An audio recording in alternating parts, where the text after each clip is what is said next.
I've heard so many parents say, "You're in online school, it can't be that hard."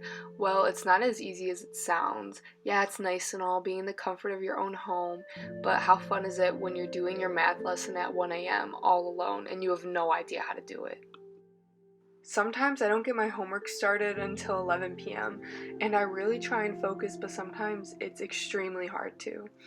I know most of my friends are in AP classes, so they have a lot more work than me, but honestly, just doing one assignment, I have to email a lot of teachers in between, either to ask questions, or I'm like stuck with my grade and I need help boosting it, or literally just being marked absent when I was in class on a Zoom call.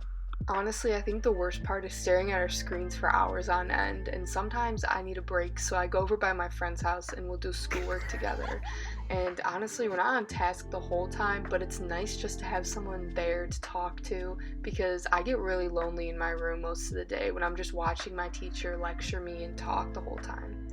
But it's good to take advantage of the breaks we do have during school too, and it's nice to just set your homework to the side and maybe watch a show or take a nap because you deserve that break and it's really good for your mental health.